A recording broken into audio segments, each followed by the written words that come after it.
কাকু, ওই লেহেঙ্গাটা একটু দিন তো। ওই লেহেঙ্গাটা অনেক সুন্দর লাগছে। ওই লেহেঙ্গার দাম কত নেবেন? আমার দোকানে অনেকগুলো লেহেঙ্গা আছে, কিন্তু এর মতো সুন্দর কোনো লেহেঙ্গা নেই। তাই এই লেহেঙ্গার দাম মাত্র 50,000 টাকা পড়বে। দোকানের কথা শুনে তনু একটু অবাক হয়, কিন্তু তার কিছু করার থাকে না, কারণ তনুর সামনে বিয়ে। তাই তনু 50,000 টাকার একটা বান্ডেল দিয়ে লেহেঙ্গাটি কিনে নেয়। তনু লেহেঙ্গাটি কিনে খুশি মনে বাড়ি ফিরছিল এবং মনে মনে ভাবছিল এই লেহেঙ্গা পছন্দের কারণে সে কিছু খেয়ে যাবে। তাই সে একটা দোকানে বার্গার খেতে চায়। কিছুক্ষণ পর বার্গার অর্ডার করে সে ওয়েট করতে থাকে। তারপর ওয়েটার এসে তাকে বার্গার দিয়ে যায়। এই বার্গারটা শুধু শুধু খেতে ভালো লাগছে না, তাই এর সাথে একটা কোল্ড ড্রিঙ্কস দরকার।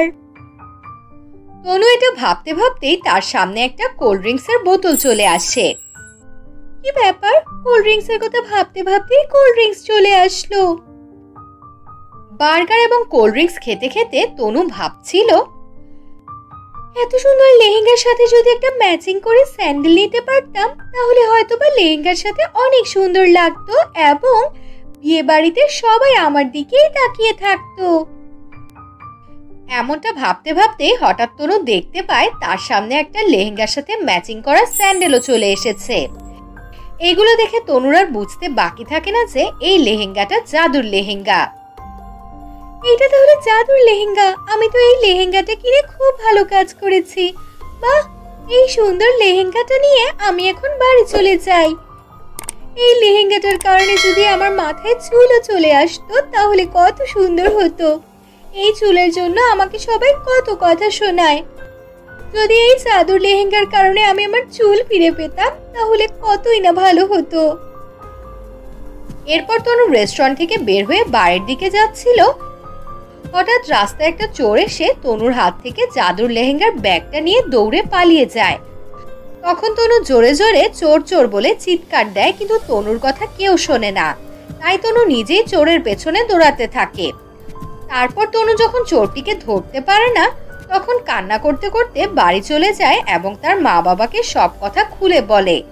তখন তনুর মা তাকে বলে, তনু মা, চিন্তা করিস না, দেখবি সব ঠিক হয়ে যাবে। তাছাড়া সৃষ্টিকর্তা যা করেন ভালোর জন্যই করেন। তুই যদি এভাবে চিন্তা করতে থাকিস তাহলে তোর শরীর আরো খারাপ হয়ে যাবে। এমনিতেই সামনে তোর বিয়ে।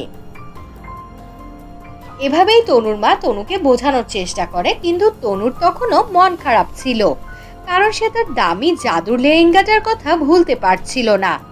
একদিন তনু তার বাবাকে বলে, বাবা, দয়া করে আমাকে আবার 50,000 টাকা দাও না। আমি আর কখনো তোমার কাছে টাকা চাইবো না। আসলে আমার দামি লেহেঙ্গাটা চুরি হয়ে গেছে। আমি ওটা ছাড়া বিয়ে করতে পারবো না। দেখ মা, আমি তোকে এখন 50,000 টাকা কিভাবে দেব?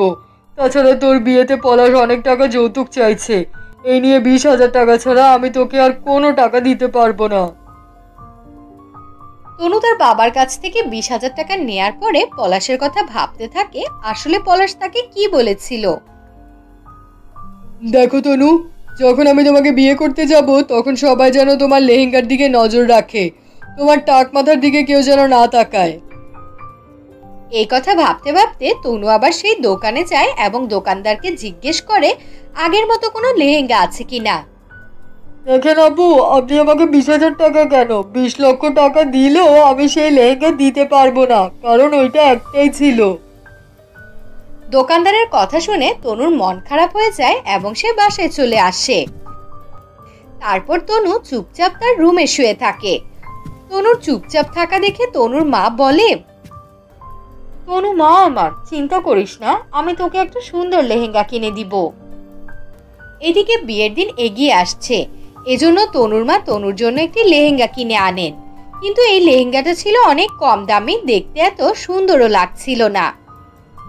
বিয়ের দিন লেহেঙ্গাটা পরে তনু বিয়ে করতে আসে, কিন্তু পলাশের সাথে আসা আত্মীয় স্বজনগুলো লেহেঙ্গা দেখে হাসতে থাকে।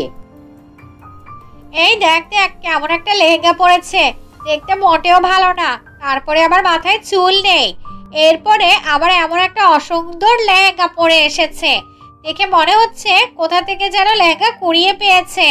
হা হা হা হা হা। এইভাবে বিয়েতে আসা পলাশের আত্মীয় স্বজনরা তনুকে অপমান করতে থাকে। আসলে পলাশ যৌতুকের কারণে তনুকে বিয়ে করতে রাজি হয়েছিল। তখন আত্মীয় স্বজনের কথা শুনে পলাশ অনেক রেগে যায়। তনু, তোমাকে আমি আগেই বলেছিলাম যেন বিয়েতে সুন্দর ও দামি একটা লেহেঙ্গা পরো। তুমি এটা কি পরেছো? দেখে তো ভিখারি মনে হচ্ছে। পলাশের মুখে এমন কথা শুনে তনু অনেক কষ্ট পায় এবং পলাশকে অনুরোধ করে এমন কথা না বলার জন্য, কিন্তু পলাশ রেগে গিয়ে বিয়ে না করে চলে যায়। এমন সময় তনুর এক বান্ধবী এসে হাজির হয়। তনুর বান্ধবী পলাশের বিষয়টা আগে থেকেই জানতো, তাই সে ভালো একটা লেহেঙ্গা খুঁজতে খুঁজতে একটা মার্কেটে চলে যায়। এমন একটি দোকানে তনুর বান্ধবী একটি লেহেঙ্গা দেখতে পায়, যেটা খুব কম দামে দোকানদার বিক্রি করছে, এবং তখন বান্ধবী লেহেঙ্গাটা কিনে এনে তনুকে উপহার দেয়। আরে, এটা তোমার হারিয়ে যাওয়া সেই লেহেঙ্গা, তুই কোথায় পেলি? দে আমাকে দে, এটা আমি এখনই পরি। আমি দোকানের লেহেঙ্গাটা দেখেই বুঝতে পেরেছিলাম এটা তোর হারিয়ে যাওয়া জাদুর লেহেঙ্গা, তাই এটা আমি কিনে নিয়ে এসেছি। এটা তাড়াতাড়ি পরে নে। তখন তনু তাড়াতাড়ি জাদুর লেহেঙ্গাটা পরে নেয় এবং লেহেঙ্গা বলতে থাকে, এই জাদুর লেহেঙ্গা, আমার মাথায় চুল না থাকায় আমার বিয়ে ভেঙে গিয়েছে। তুমি তাড়াতাড়ি জাদু করে আমার মাথায় ঘন কালো চুল গজিয়ে দাও, যাতে আমার বিয়ে না ভাঙে। তনুর কথা শুনে জাদুর লেহেঙ্গা তনুর মাথায় ঘন কালো চুল গজিয়ে দেয় এবং তনুকে দেখতে অনেক সুন্দর লাগে। তখন পলাশ তনুকে বিয়ে করতে চায়। তারপর তনু পলাশকে বিয়ে করে ফেলে এবং জাদুর লেহেঙ্গাটাকে অনেক যত্ন করে তুলে রাখে।